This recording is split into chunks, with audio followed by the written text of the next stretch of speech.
Alors, avant de terminer, j'aimerais faire une parenthèse sur la question du jeûne.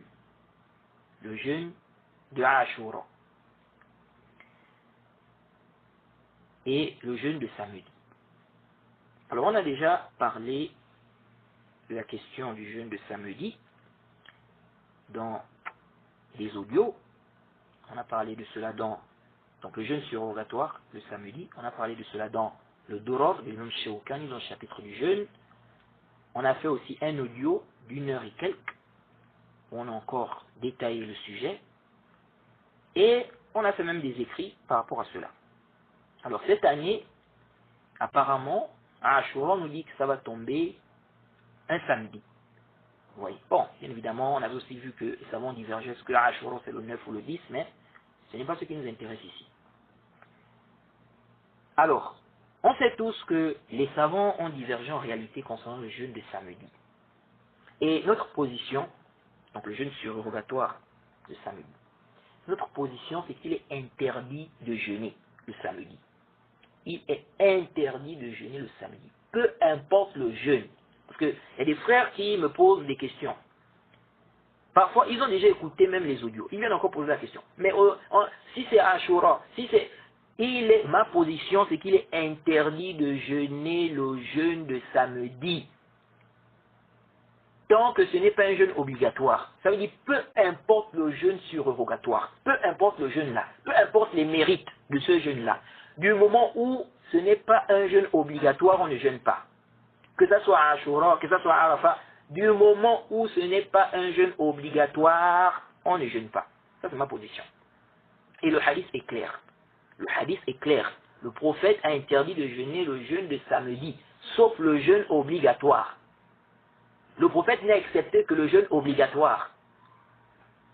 Donc, tant que ce n'est pas un jeûne obligatoire, on ne jeûne pas le samedi. En tout cas, ça c'est ma position. Mais je tiens à rappeler un point ici. Le hadith sur l'interdiction du jeûne de samedi est clair. Certains regardent les mérites. Certains regardent les mérites du jeûne de Ashura au lieu de regarder l'interdiction. Moi, je pose une question. Vous savez, les savants ont divergé concernant le jeûne de Arafat à Arafat. Arafat, c'est le 9e jour du Hajj, du mois du Hajj. Le 9e jour du mois du Hajj. Et le 10e jour, c'est le jour de la fête. Les savants ont divergé concernant le jeûne de Arafat à Arafat. Donc celui qui fait le Hajj, qui est à Arafat, est-ce qu'il peut jeûner le jour de Arafat? Vous savez qu'il y a des mérites. Il y a des mérites qui sont venus concernant le jeûne de Arafat.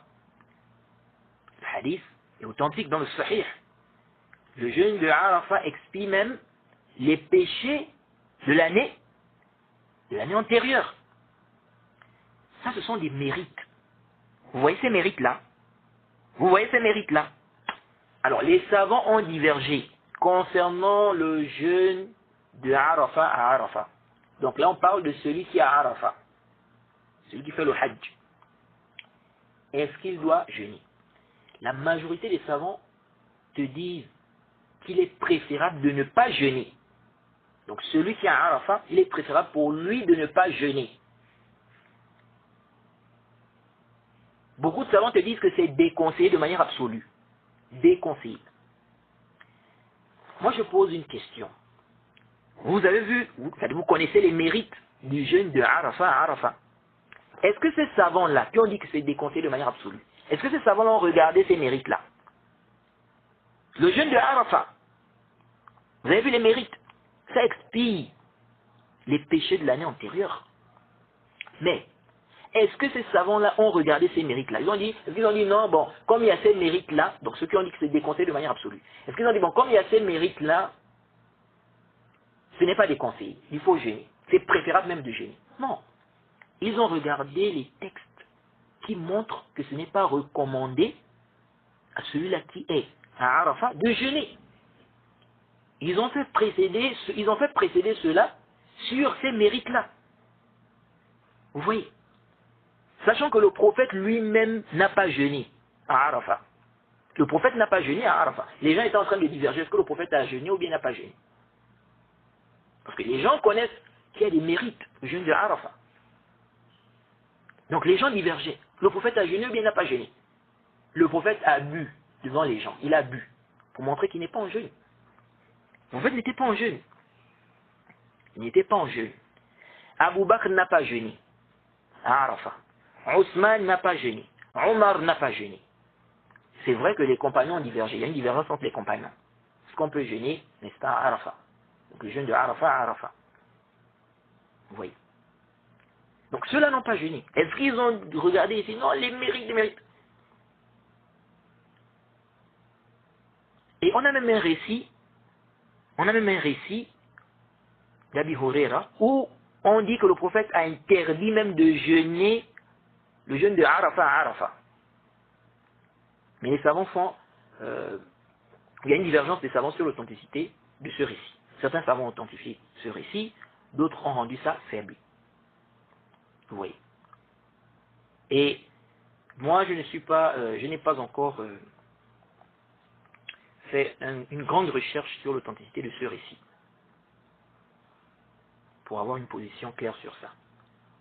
Mais je sais que le récit fait vraiment une grande polémique à cause d'un roi à l'intérieur, à cause d'un rapporteur qui est à l'intérieur là.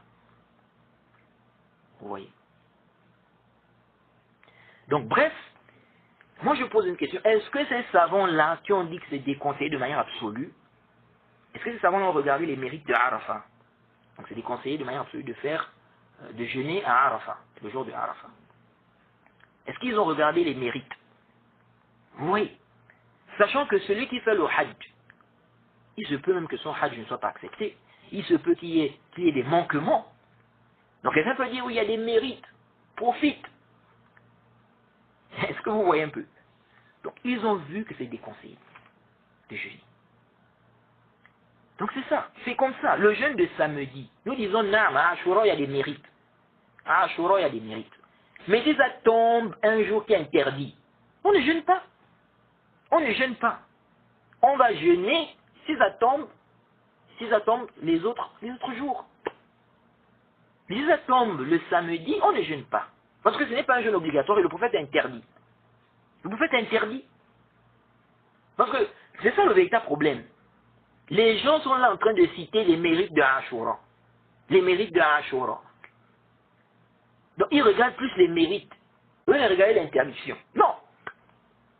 Mais ils ne vont pas appliquer, c'est-à-dire la même démarche là, ils ne vont pas appliquer ça quand il s'agira d'autres choses. Par exemple, ceux qui disent que le récit qui parle de l'interdiction du jeûne là, ceux qui disent que ce récit là, donc le récit qui parle de l'interdiction du jeûne surrogatoire le samedi, hein, où le prophète interdit de jeûner le jeûne surrogatoire le samedi. Ce récit là, certains te disent non, l'interdiction ici c'est de jeûner samedi seul. De jeûner samedi seul. Beaucoup de savants disent ça. Mais ça ne tient pas. Le récit lui-même refuse cette explication. C'est pourquoi le Cheikh al-Islam, on avait déjà vu ça, le Cheikh al-Islam a dit qu'on ne dise pas que l'interdiction ici concerne le fait de jeûner samedi seul. Car le texte lui-même refuse cette explication. On te dit ne jeûnez pas samedi sauf le jeûne obligatoire. Sauf le jeûne obligatoire. Comment tu viens encore, tu dis, non, l'interdiction c'est de jeûner samedi seul. Mais si tu jeûnes un jour avant ou un jour après, il n'y a pas de problème. Qu'est-ce que c'est ça? On te dit, sauf le jeûne obligatoire. On t'interdit de jeûner catégoriquement le samedi, sauf si c'est un jeûne obligatoire. Sauf si c'est un jeûne obligatoire. Ça, c'est plus que clair. Parce qu'il y a gens qui disent, mais qui a compris le hadith là comme vous avez compris? Le Cheikh al-Islam a compris ça comme on a compris. C'est notre salaf. Ibn al-Qayyim, son élève aussi a compris ça comme on a compris.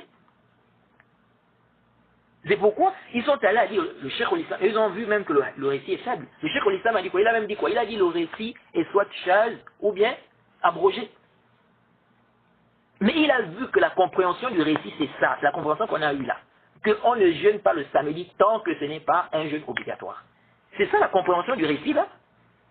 Maintenant, le Cheikh l'Islam, par rapport à d'autres textes, il dit quoi? Il dit que le récit est soit chaz ou bien abrogé. Mais ça, ce n'est pas sahih. On a les chaînes de transmission qui sont là. Comment ça va être chaz comme ça? Marginal. Ou bien, on va dire ça abrogé. Comment ça va être abrogé? Où est le tarikh? Quelqu'un peut dire même que c'est le récit là même qui vient abroger tous les autres textes.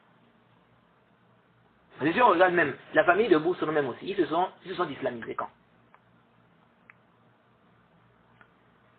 Donc c'est ça la compréhension du récit. On ne jeûne pas le samedi sauf le jeûne obligatoire. Peu importe le jeûne surrogatoire, peu importe les mérites de ce jeûne-là. Tant que ce n'est pas un jeûne obligatoire, on ne jeûne pas.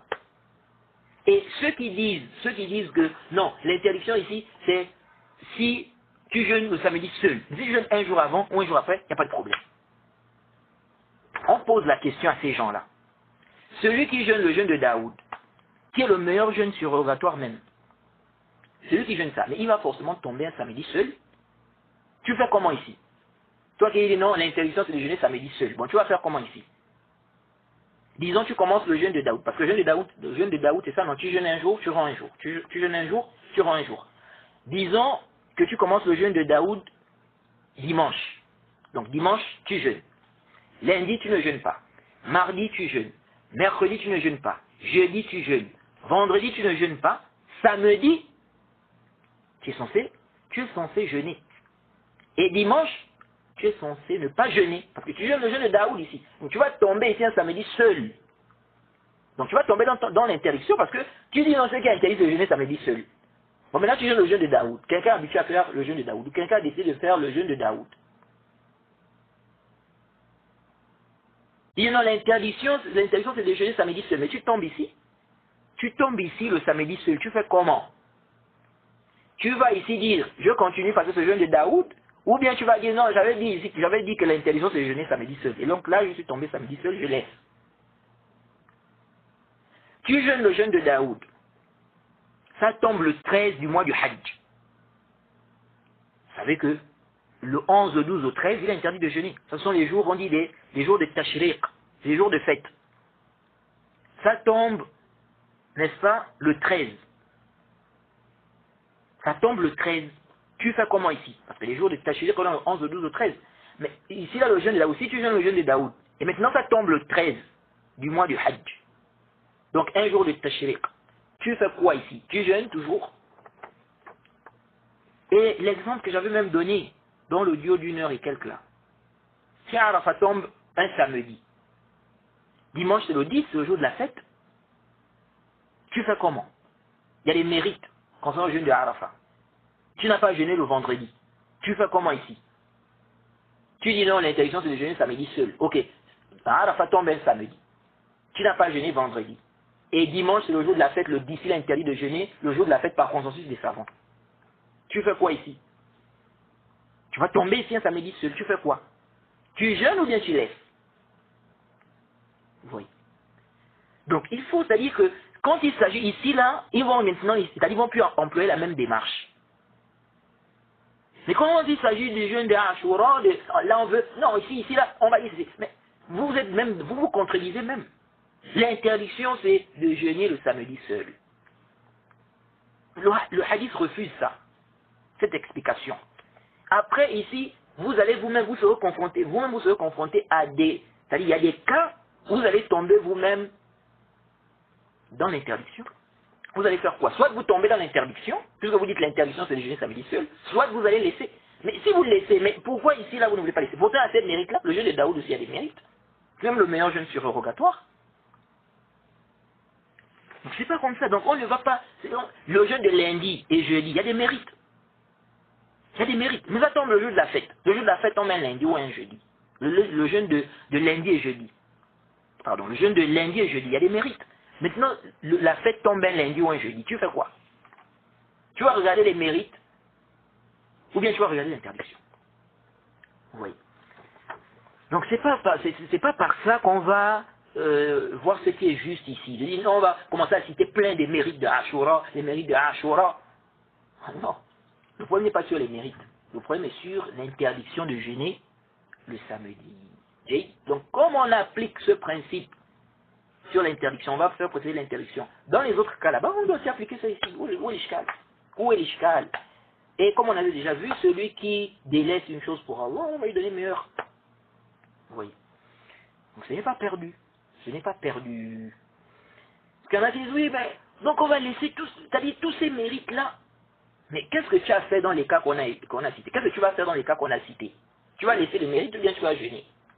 Les cas qu'on a évoqués. Oui. Et le Cheikh Al-Albani a même authentifié une parole de Abdullah ibn Busr, où on dit en fait, on a posé la question, Jaïd, on a posé la question, bon ce récit, même si pour moi, je ne suis pas encore apaisé sur l'authenticité de ce récit, à cause d'un rapporteur qui est à l'intérieur, mais le Cheikh Al-Albani a authentifié ça, on a posé la question, et il prenait ça même comme argument. Il mentionnait même que c'est son salaf. Il mentionnait que c'est son salaf.